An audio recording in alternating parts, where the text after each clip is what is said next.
안녕하십니까, 책돌입니다. 오늘 소개해드릴 책은 마음을 풀어야 낫습니다입니다. 저자는 김종성, 출판사는 전남 숲입니다. 암을 발생시키는 원인은 발암물질, 환경오염, 방사능, 유전적 요인 등 다양합니다. 그중 가장 큰 원인으로 나타난 것이 바로 스트레스, 즉 심리적 요인과 잘못된 생활 습관입니다. 암 환자에게 물어보면 대부분 이 점을 인정합니다. 이들은 암이 발생하기 전 대개는 충격적인 스트레스 사건을 경험합니다. 이는 결국 마음의 상처가 암을 만든다는 사실을 말해줍니다. 유전자를 정상적으로 되돌리는 방법은 간단합니다. 지금까지의 질병 시스템 구조를 치유 시스템 구조로 바꾸면 되는 것이죠. 암은 마음의 상처 때문에 생기는 질병입니다. 따라서 푸는 것도 마음으로 풀어야 합니다. 다시 말해 암은 마음을 풀어야 낫는 병입니다. 마음을 풀면 꼬인 유전자가 풀립니다. 유전자가 풀리면 세포도 서서히 건강하게 되살아납니다. 암의 원인인 마음의 꼬임을 풀지 않고서는 수술을 하거나 독한 약물을 쓴다고 해도 소용이 없습니다. 왜 이렇게 암 환자가 늘어나는 것일까요? 먼저 우리가 먹는 먹을거리의 오염을 생각할 수가 있습니다. 우리가 먹는 농작물은 온통 농약과 성장 촉진제에 노출된 것뿐입니다. 간편하다는 이유로 많이 먹는 패스트푸드도 암을 일으키는데 한몫을 합니다. 지나치게 자극적인 음식, 불규칙적인 식습관, 과식도 암을 불러들입니다. 우리는 대기 오염과 발암물질에도 항상 노출되어 있습니다. 과로도 암을 부릅니다. 휴식을 취할 시간도 운동을 할 시간도 없이 오로지 일에만 매달리다 보니 피로를 풀 시간이 없습니다. 차를 타고 이동하고 오랜 시간 앉아서 텔레비전을 시청하니 움직임은 더욱 줄어듭니다. 그러나 이 모든 것보다 더 직접적으로 영향을 끼치는 것은 바로 마음입니다. 왜 우리는 엉뚱한 음식을 먹고 잘못된 식습관을 그대로 유지하며 해롭다는 것을 알면서도 계속 술을 마시고 담배를 피우며 편히 휴식을 취하지 못하는 것일까요? 바로 마음속의 욕심 때문입니다. 빨리 더 많이 벌어서 더 많은 것을 가지려고 합니다. 경쟁의식에 몰입해서 남을 짓밟고 올라서려고 합니다. 오로지 자기 자신만 생각합니다. 결국 탐욕스러운 마음으로부터 나쁜 생활 습관이 자리 잡습니다.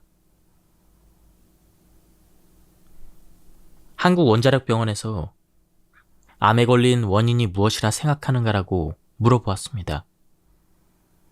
질문 결과 환자들이 답한 암의 원인은 흡연이나 음주가 6.4%, 불규칙한 생활 습관이 6.2%, 유전적인 요인이 4%에 불과한 데 반해 스트레스 사건은 53%나 되었습니다. 당신이 말기암과 싸워 이겨낼 수 있었던 가장 강력한 무기는 무엇입니까? 라고 묻자 암은 반드시 낫는다. 나는 암을 이겨낼 수가 있다. 이런 강한 확신이라고 했습니다. 이 말은 마음에서 병이 오고 마음을 다스릴 때 가장 강력한 치유 효과가 나타난다는 사실을 반증합니다. 암은 밖에서 병균이 침투해 들어와 생기는 병이 아니라 대부분 몸속의 정상세포가 잘못된 신호를 받아들여 암세포로 변질되기 때문에 생기는 병입니다. 다시 말해 마음의 신호가 암 발생에 결정적인 영향을 미친다는 것이죠. 사람의 마음은 자신이 마음대로 통제하기 어렵습니다. 그럼 어떻게 자신의 마음을 붙잡아 흔들리지 않게 할 수 있을까요? 또 다른 실험을 해보겠습니다. 이번에는 머릿속에 떠오르는 생각들을 똑바로 지켜보시길 바랍니다. 마치 쥐가 들락거리는 쥐구멍 앞에 고양이가 노려보듯 머릿속에 튀어오는 생각을 집중적으로 지켜보십시오. 30초 정도 그 자세를 유지합니다. 어떻습니까? 오히려 똑바로 노려보고 있으니 이제는 딴 생각이 떠오르지 않지요. 조금 전과는 다른 상황입니다. 이것이 바로 사람의 마음입니다. 사람들은 떠오르는 잡념과 망상이 내 생각이며 그 생각이 마치 자기 자신인 양 착각하는 경향이 있습니다. 그런데 아닙니다. 실제로는 어둠 속에 노려보고 있던 고양이 눈, 바라보고 있었던 그 눈이 진짜 나의 눈입니다. 이 실험에 참가한 사람이라면 평생 처음으로 진짜 나 자신을 만나본 셈입니다. 영적 체험을 하고 몸이 치유되는 경험을 한 사람이 많이 있습니다. 그 부분에 대해서 보도록 하겠습니다. 기도 중 갑자기 하게 되는 신적 체험을 의료과학적으로 증명한 것이 바로 벤슨 박사의 브레이크 아웃의 원리입니다. 사람이 생각을 할 때는 뇌 뉴런과 뉴런 사이에서 뇌파라는 미약한 전자 파동이 일어납니다. 이러한 아날로그 전파를 디지털 방식으로 증폭해서 모니터의 그림으로 나타낸 것이 뉴로 피드백입니다. 알파파의 8파는 깨어있는 의식의 끝이고 세타파의 7파부터는 수면과 같은 무의식의 시작입니다. 놀라운 점은 명상이나 깊은 기도를 할 때 정신은 하늘의 별처럼 깨어있으나 뇌파는 7 이하의 무의식 수준으로 떨어지는 특별한 경험을 하게 된다는 것이죠. 깨어있으면서 무의식의 세계를 탐험하는 이율배반적인 놀라운 경험, 이를 브레이크 아웃의 원리라고 합니다. 그 순간엔 모든 세상과의 일체감을 경험하며 때로는 빛을 보거나 신의 음성 혹은 깨달음을 얻기도 합니다. 이 브레이크 아웃을 경험하는 순간 반딧불이의 몸에서 나오는 일산화질소가스가 호흡을 통해 팍팍 터져나옴을 확인했습니다. 더욱 놀라운 것은 이때 뇌에서 여러 신경 전달 물질이 방출되는데요. 이 물질들의 건강을 회복시키는 강력한 힘이 있다는 것입니다. 이것이 명상과 기도를 할 때 나타나는 치유의 효과입니다.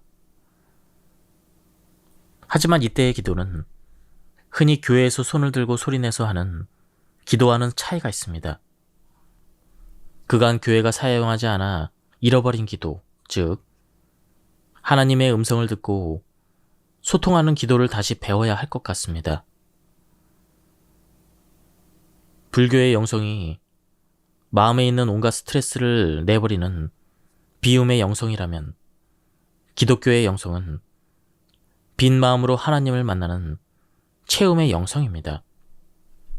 마음의 평화를 찾고 더 높은 힘에 자신을 맡기는 신앙요법은 모든 집착을 버리게 하고 믿음과 희망을 줘서 질병에서 벗어나게 하는 참된 열쇠입니다. 모든 걱정을 다 내려놓고 오늘 하루를 참으로 살아보세요. 오늘 하루가 마지막 날입니다. 이 말은 환자뿐만 아니라 건강한 모든 사람들이 들어야 할 그런 음성입니다. 통계에 따르면 IQ가 낮은 전응아와 자폐아는 거의 암에 걸리지 않습니다. 이들을 둔 가족은 스트레스로 인해 암에 걸릴 수 있어도 정작 당사자들은 고민이 적어서 그런지 몰라도 암에 걸리지 않는다는 것이죠. 한편 조현병 환자는 스트레스가 심한 편입니다. 이들에게 나타나는 암을 보면 타인과 외부 세계에 문이 없는 긴장형 분열증을 앓는 경우는 암 발병률이 낮은 반면 남이 자신을 해칠 것이라고 생각하는 망상형 분열증의 경우 암 발생률이 매우 높습니다. 이러한 사실로도 마음의 요인이 암 발생에 큰 영향을 준다는 것을 알 수가 있습니다. 암 환자를 보면 대체로 무표정한 얼굴에 두려움과 의심의 마음이 담겨 있습니다. 두려움이 있다는 것은 그간 너무 많은 상처를 받아왔다는 뜻이죠. 그래서 더 이상 상처받지 않기 위해 모든 것을 의심의 눈으로 경계하는 것입니다. 돌다리도 두드려 봐야 하지만 동시에 화도 잘 내지 않습니다. 감정을 죽이고 밖으로 표출하지 않습니다. 이 때문에 꿈이 희미하고 꾼 꿈을 잘 기억하지도 못합니다. 이는 얽힌 실타래를 풀 때처럼 골치 아픈 문제는 무의식적으로 마음 한구석에 쑤셔서 박아두고 억압하기 때문입니다. 또한 암 환자는 대체로 안정적인 결혼 생활을 합니다. 대세에 순응하고 쉽게 타인에게 조종을 당합니다. 남의 부탁에 안 되라고 거절하지 못하며 항상 그래라고 대답합니다. 그리고 뒤돌아서서는 스스로 밥을 하며 자신에게 꿀밤을 쥐어박습니다. 뿐만 아니라 대부분의 암 환자에게는 이전에 큰 상실감을 느낀 사건이 있었습니다. 그리고 자신이 느끼는 스트레스를 도저히 해결 불가능한 문제로 생각합니다. 항상 그래로 대답하는 이유도 또다시 상실의 아픔을 겪을까 두렵기 때문입니다. 그래서 겉으로는 느긋한 척 살아도 속에서는 언제나 분노가 치밀어 오르는 것입니다. 단지 억압을 해서 자신도 모르고 있을 뿐입니다. 사람은 영적인 존재이기 때문에 종교는 질병을 극복하는 강력한 무기가 됩니다. 암 환자들은 처음에는 의료적 도움을 받다가 나중에는 종교에 의지하는 경향을 보입니다. 이는 투병이라는 힘든 시기에 종교가 어둠 속의 등대 역할을 해주기 때문입니다. 종교 생활은 그간 잊고 살아온 삶과 죽음의 의미를 다시 발견하게 하고 새로운 삶의 의미를 열어줍니다. 자신만의 노하우를 찾으십시오. 현대의학의 절대적 도움을 받아야 하는 상황에 이면의 한계도 수용하십시오. 때론 자신의 직감을 받아들이고 희망의 힘으로 완치를 위해 기도하십시오. 자기가 원하는 대로 선택하되 의사와 전문 상담가에게 자문하십시오. 하지만 최종 결정은 자신이 주도를 해야 합니다. 지금 이 순간 열심히 살고 최선을 다해 치료하십시오. 자신에게 있는 유일한 순간은 바로 지금입니다. 죽음 앞에 직면해서야 자신이 살아있음을 깨닫습니다. 생의 소중함을 알게 됩니다. 중요한 것은 도전입니다. 매 순간 후회 없이 사십시오. 당신의 마음과 몸을 소중히 하십시오. 환경은 조절할 수 없습니다. 그러나 당신 자신을 조절할 수는 있습니다. 우리는 너무 쉽게 무엇 때문에, 누구 때문에 스트레스를 받는다고 말합니다. 하지만 스트레스에 반응하는 주체는 나 자신입니다. 따라서 나에게 스트레스를 주는 주체도 바로 나 자신입니다. 똑같은 스트레스 상황에서도 웃어넘기는 사람이 있는가 하면 얼굴을 붉히며 가슴속에 분을 품은 채 평생을 사는 사람도 있습니다. 문제는 바로 나 자신입니다. 해결법도 내 속에 있습니다. 이 점을 분명히 깨닫고 그러고 나서 스트레스를 쉽게 해소할 수 있는 방법을 실천해야 합니다. 한 가지 더 명심해야 될 것은 스트레스는 원인이 아니라 증상으로 위험을 드러내는 신호라는 것입니다. 스트레스가 불러오는 분노와 긴장에 정신없이 막 휩쓸리기보다는 들려오는 스트레스 신호에 조용히 귀를 기울여야 합니다. 내면의 목소리, 몸의 소리에 귀를 기울이라는 것이죠. 우리 몸은 마치 자명종과 같습니다. 때로는 불면으로, 또 때로는 일시적인 복통, 짜증, 우울, 인간관계의 갈등, 감기 등을 통해 인생의 자명종을 울려줍니다. 주인님, 너무 피곤해요. 좀 쉬었다가 하세요. 너무 욕심부리지 마세요. 이러한 자명종은 사실은 이전에도 수없이 울렸지만 그때마다 스스로 그 종을 꺼버렸기 때문에 지금의 암에 걸린 내가 있는 것이죠. 왜 그랬을까요? 자신이 병약했기 때문입니다. 병약한 사람은 타인이 자신에 대해서 어떻게 느끼는지에 대한 그 결정을 다른 사람의 가치와 판단에 의존하는 경향이 있습니다. 타인의 감정은 날마다 달라집니다. 아침 저녁으로 변덕이 죽을 듯 합니다. 그것도 한두 사람도 아닌 모든 사람의 감정에 맞출 수 없는 노릇이죠. 외부로 눈을 돌리기, 불안한 감정, 자기의심, 눈치, 이런 것들이 나를 병약하게 합니다. 상황은 나를 더욱 힘들게 몰아붙이고 내 안으로 돌려도 모자랄 에너지를 바깥에다 소진하고 있으니 얼마나 기진맥진하겠습니까? 그러니 이제부터라도 내면의 목소리에 귀를 기울이십시오. 그 소리를 들을 수 있다면 당신은 새롭고 건강한 삶을 누릴 수가 있습니다. 내면의 목소리를 듣는 사람은 자기를 존중하는 사람입니다. 건강한 자아로 자기를 긍정적으로 평가하고 자기에게 동정을 느끼며 행복을 느끼는 사람입니다. 심신의학의 아버지로 불리는 빅터 프랭클 박사 이야기를 하겠습니다. 유대인인 그는 실제로 아우슈비츠 강제수용소 생활을 경험한 사람입니다. 그곳에서 아내가 죽고 자식이 죽는 것을 직접 목격했습니다. 그곳에 있는 사람들 대부분이 같은 경험을 했습니다. 그럼에도 그것에서 끝까지 생존한 사람들의 특징을 살펴보니 이들 대부분이 삶의 의미를 찾는 사람들이었습니다. 아우슈비츠 강제 수용소에서는 일부러 공동 화장실을 적게 만들었습니다. 밖에서 운동하는 시간을 짧게 주면 사람들은 순식간에 화장실로 달려가 줄을 섭니다. 하지만 짧은 시간 안에 그 많은 사람이 다 볼일을 볼 수는 없습니다. 사람들은 마침내 자기 방에 들어가 똥오줌을 싸고 맙니다.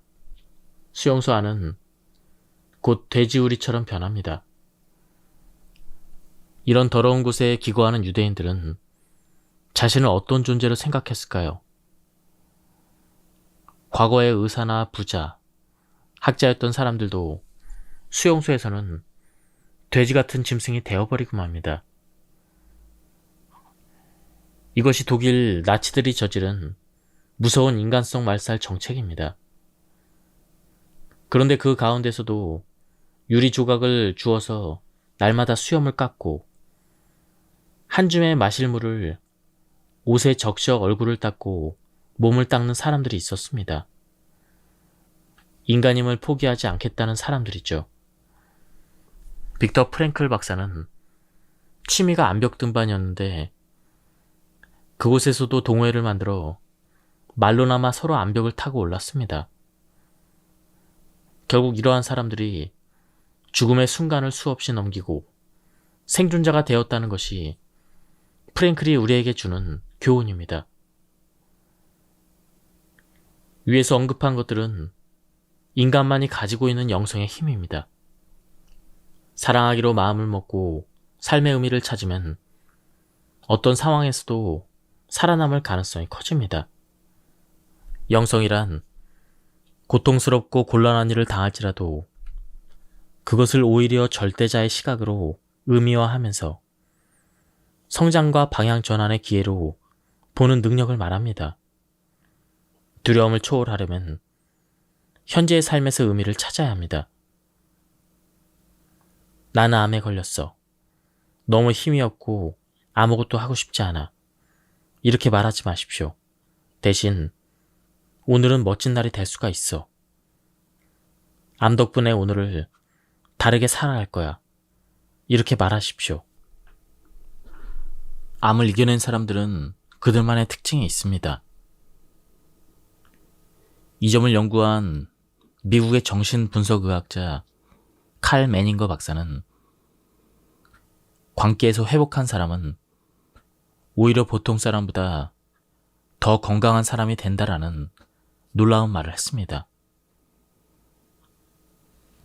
이 말은 암에서 회복한 사람들은 보통 사람보다 삶에 더 의미를 부여하며 더 건강하고 더 행복하게 산다는 뜻입니다. 암에 걸렸지만 죽지 않는 사람들에게는 공통점이 있었습니다. 이들의 마음은 일반 암 환자들과 다릅니다. 언젠가는 죽게 된다는 사실을 받아들이되 그 사실에 묶이지 않고 새로운 삶을 시작합니다. 그렇게 하루하루를 1년처럼 소중하게 보내다 보니 5년이 지난 뒤에도 생존하게 되었다는 것이죠. 이들은 기왕 죽을 바에야 즐거운 일을 실컷 하다가 죽는 편이 낫다고 생각합니다. 즐거운 일만 하다 보니 이제는 너무 바빠서 죽을 지경이다라고 말하는 사람도 있습니다. 김정준 목사라는 분이 계셨습니다.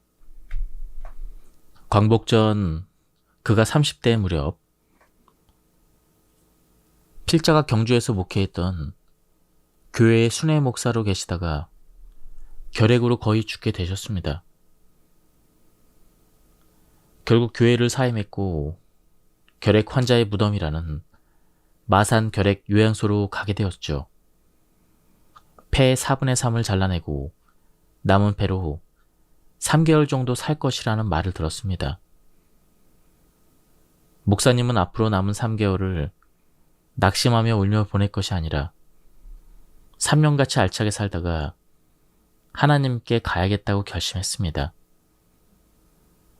그리고 죽음의 병동이라는 7병동에서 죽어가는 환자들의 각혈을 닦아주고 대소변을 받아주는 일을 하게 되었습니다. 그런데 놀라운 일은 3개월 뒤 의사의 말대로 죽은 것이 아니라 자신의 결심대로 3년 동안이나 그 병원에서 지냈다는 것입니다. 더 놀랍게도 3년 만에 병원에서 퇴원하고 그 뒤에도 30년을 더 살면서 한국 교회를 빛내다가 1981년 67세의 나이로 하늘나라에 가시게 되었습니다. 독일의 신학자 파울 틸 리히는 진정한 신앙은 의심을 무시하지 않는다라고 합니다. 바꿔 말하면 사망의 음침한 골짜기에서도 주께서 나와 함께 하십니다라는 믿음을 갖고 있다는 뜻이죠. 반대로 비관적인 현실주의자는 대체로 거짓 희망의 전도사입니다. 희망이 없는 현실주의는 비관일 뿐입니다. 현실을 너무 정확하고 날카롭게 직시하는 사람은 흔히 우울증 환자에 비유되기도 합니다. 이들은 현실을 사망의 음침한 골짜기로만 보는 사람들이죠. 주께서 나와 함께 하심이라 라는 희망만 가지는 것도 거짓 희망입니다. 참된 희망은 음침한 골짜기에서도 주께서 나와 함께 하심이다 라는 믿음입니다. 절망감과 무력감은 암 발생에 앞서 자주 나타나는 현상이지만 환자는 현실을 인정하고 뛰어넘는 참된 희망과 마음이 필요합니다. 환자의 주변 사람들과 의사는 환자에게 희망을 불어넣어 주어야 합니다. 환자도 치료에 대한 기대 심리를 가지고 있어야 질병이라는 미로를 빨리 통과하리라는 것은 보지 않아도 알 수 있는 일이죠. 사랑하는 아이들 귀에 속삭일 메시지는 이러합니다. 나는 너를 무조건 사랑한다. 네 앞에 있는 삶의 장애물이 가득 차 있겠지만 너는 무슨 일이 있어도 그것을 충분히 극복할 것이다. 사랑하는 환우들에게는 이렇게 말합니다. 지금 당신이 지나는 어두운 길은 끝이 막혀있는 굴이 아니라 끝이 뚫려있는 터널입니다.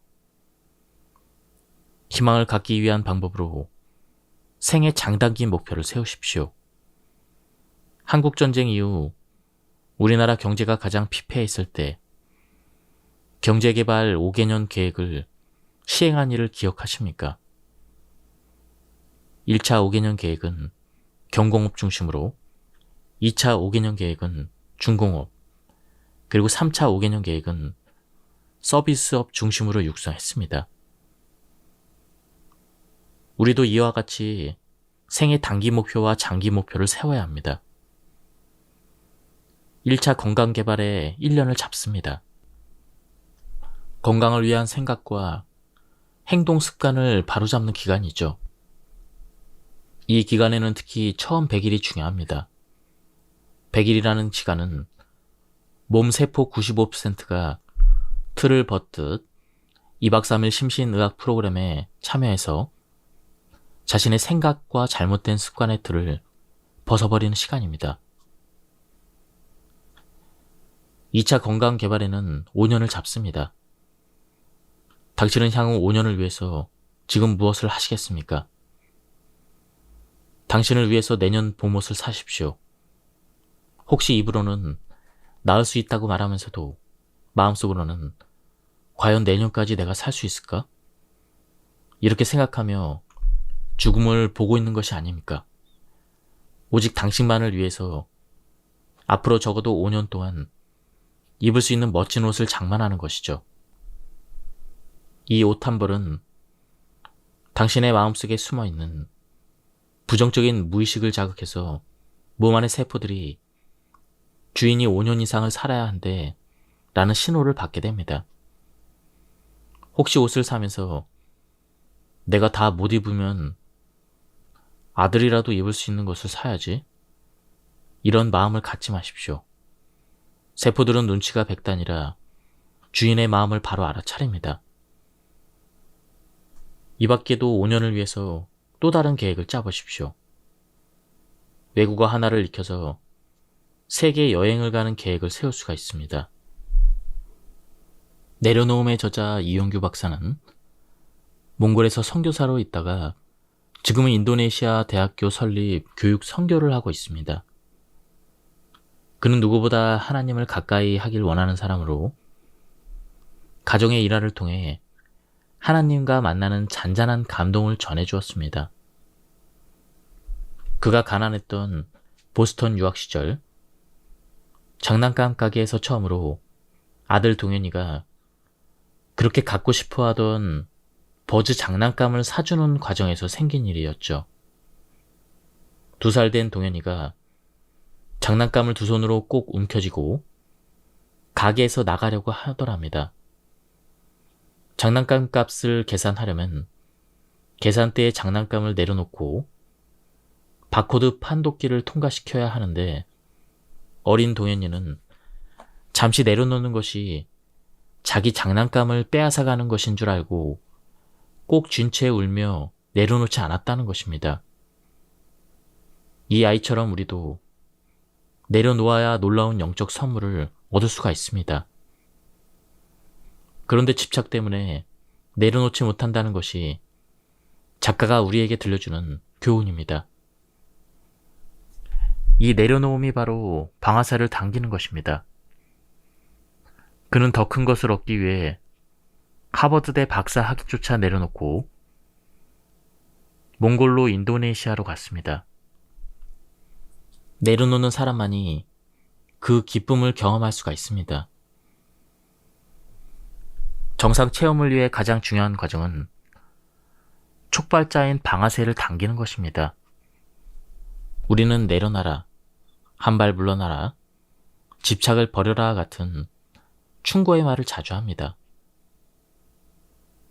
혈액 분석기로 관찰해보니 놓아버릴 때 실제로 뇌세포에서 엔돌핀, 도파민 같은 물질이 분출된다는 사실이 확인되었습니다. 내면의 부정적 목소리로 저장된 녹음 테이프를 의식적으로 잘라버려야 자동적으로 내면에서 절정 경험 스위치가 작동됩니다. 이것을 모르면 소용돌이 속으로 빠져들어 문제는 더욱 꼬이고 어려운 인간관계로 벽에 부딪혀 심리적인 문제나 영적 문제에서 벗어나지 못합니다. 호랑이에게 물려가도 정신만 차리면 산다라는 속담도 이와 같은 뜻이죠. 이런 정상 경험은 기도나 명상을 하면서 몸이 이완될 때 가장 잘 일어납니다. 아르키메데스가 따뜻한 욕조 속에서 이완 경험을 하고 있을 때 유레카라고 진리를 발견한 것과도 연관이 있습니다. 브레이크 아웃이 촉발하는 순간을 MRI로 촬영해보니 뇌의 변연계와 뇌관 사이에서는 혈액이 많이 흘렸습니다. 반대로 호흡률은 극도로 낮아지는 안정과 동요의 역설을 확인할 수가 있었죠. 안정과 동요는 역설 같지만 건강에는 필수적인 것입니다. 고혈압과 불면증, 우울증, 암과 에이즈 등의 극적인 효과를 보았습니다. 브레이크아웃을 통한 초월 경험은 영적인 현상입니다. 우주 혹은 하나님과 합일감을 느끼고 신비에 접촉하며 새로운 동기를 부여받고 시간이 정지되거나 느린 느낌을 받으며 기적을 체험하게 되는 것이죠. 갤럽사의 대표 갤럽 박사도 본인이 암을 극복한 사람으로서 기도의 효과를 톡톡히 보았다고 합니다. 그는 모든 치유는 신의 영역에 속하며 모든 치유는 믿음을 요구하며 모든 치유는 사람을 새롭게 만드는 하나님이 주신 선물이다 라고 말했습니다. 치유 과정에 영향을 미치는 다양한 요소들, 곧 의학과 약물, 과학적 장비와 수술, 보살핌 못지않게 믿음의 기도도 치유에 중요하다고 고백한 것이죠. 미국의 암 극복재단 그렉 앤더슨 박사는 자신이 암에 걸려 폐 제거 수술을 받은 뒤 4개월 만에 림프관에 암이 전이되어 한 달밖에 살 수 없다는 진단을 받았습니다. 그는 현대의학의 암 요법을 철저히 실천하면서 긍정적인 태도와 기도로 암을 극복한 대표적인 사람입니다. 그는 암을 극복한 뒤 몸이 정신과 영적으로 직접 연관되어 있기 때문에 감정의 응어리를 풀고 감사와 기쁨으로 살 때 직접적 치유 효과를 보게 된다라는 말을 전합니다. 치유에서 가장 중요한 것은 기도입니다. 기도에는 이처럼 면역 결핍 환자의 면역력을 올려주는 기적 같은 힘이 있습니다.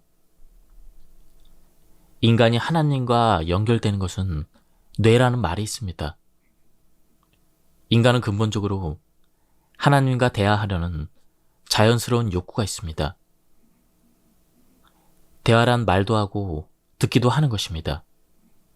듣는 기도, 즉 묵상 기도는 사람들 사이에서 서로 진정한 속내를 터놓고 대화할 때처럼 하나님 앞에서 자기를 방어하지 않고 솔직한 모습으로 서는 것을 말합니다. 이때 우리의 의식과 두뇌는 명석하게 깨어 있어야 하며 깊이 있게 말하기 위해서 주의 깊게 들어야 합니다.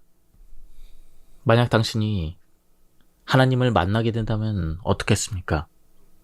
성인들처럼 하나님의 음성을 직접 듣게 된다면 어떻겠습니까? 분명히 지금 모습으로 살아가지 않을 것입니다. 무엇을 먹을까, 무엇을 마실까 하며 세상살이를 염려하지 않을 것입니다. 죽음에 대한 걱정이나 두려움도 없을 것입니다. 삶의 의미를 발견하고 그 의미 있는 일에 미쳐 거칠 것 없이 살아가게 될 것입니다. 백문이 불여일견입니다. 백마디 말보다 한번 하나님을 체험하는 것이 훨씬 낫습니다. 기도의 힘은 영적으로 하나님께 주파수가 맞춰질 때 비로소 무한한 에너지를 얻게 되는 것입니다. 하나님을 체험하는 순간 몸에서 일산화질소가 터지며 엄청난 힘이 생기고 순간 병이 없어집니다. 이것이 과학적 영성의학입니다. 모든 치유는 기적입니다. 기적은 하나님과 만남을 통해서 확실하게 이루어집니다. 따라서 모든 치유는 하나님의 치유입니다. 지금까지 이 책에 대한 리뷰를 모두 마쳤습니다. 이 책에서는 암을 치유하려면 우리의 마음이 더 중요하다는 것을 설명해주고 있었습니다. 한번 책을 구해서 읽어보실 것을 추천드립니다. 여기서 리뷰를 마치도록 하겠습니다. 감사합니다.